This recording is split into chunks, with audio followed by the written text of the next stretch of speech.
कश्मीर के जिला डोडा में महराज खालिद बांडे ने महकमे रेवेन्यू पर बदनवानी में मुलविस होने का इल्जाम लगाया है। उन्होंने महकमे के हुकाम पर इल्जाम लगाया कि महकमे के मुलाजमीन उनकी जमीन का मुआवजा किसी दूसरे फर्द को दिया है जिसके पास जमीन का कोई रिकॉर्ड नहीं है।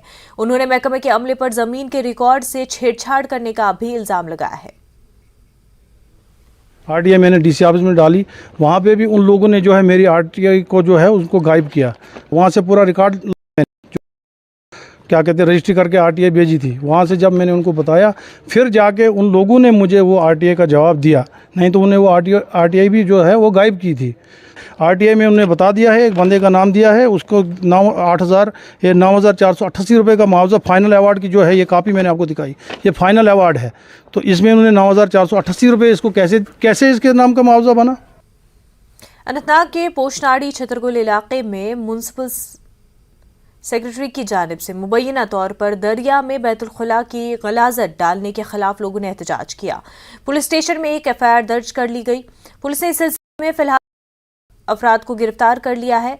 लोगों के मुताबिक इस दरिया से शांगस के मुतादिद इलाकों को पीने का पानी फराहम किया जाता है और दरिया को आलूदा करने से लोगों में बीमारी फूटने का खदशा लाहक है। लोगों ने दरिया को गंदा करने वालों पर कार्रवाई का मुतालबा किया है। उधर बीएमओ शांगस ने लोगों से पानी उबाल कर इस्तेमाल करने की सलाह देते हुए कहा कि मजीद जांच के लिए पानी के नमूने भी हासिल किए गए हैं।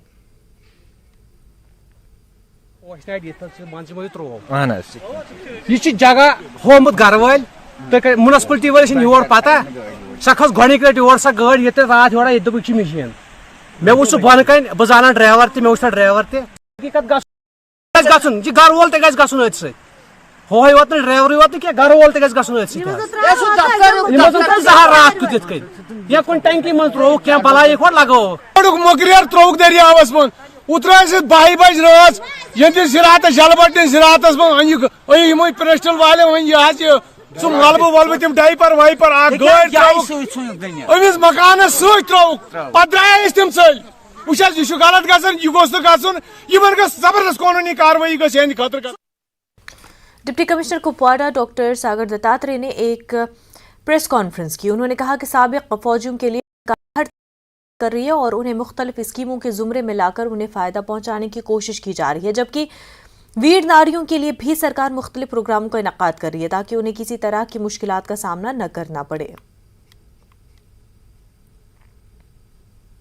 सैनिक कल्याण बोर्ड जो होता है वो इंफ्रास्ट्रक्चरल मदद इसमें करता है। जिला इंतजामिया के माध्यम से जो भी हमारी अलग अलग स्कीम्स है पब्लिक सर्विस डिलीवरी की, जैसे आप PMEGP जानते हैं या फिर हमारे स्किल डेवलपमेंट की चीज़ें जानते हैं, तो उसमें हम कोशिश ये करते हैं कि ज़्यादा से ज़्यादा एक सर्विसमैन जो है उनको किस प्रकार से एक रीज़नेबल और री-एम्प्लॉयमेंट का एक अपॉर्चुनिटी मिल जाए, उनको एक ज़राया मिल जाए आमदनी का, और उसी के साथ साथ जो विडोज़ हैं उनको भी किस प्रकार से सेल्फ एम्प्लॉयमेंट रिलेटेड कुछ बेनिफिट्स मिल जाए।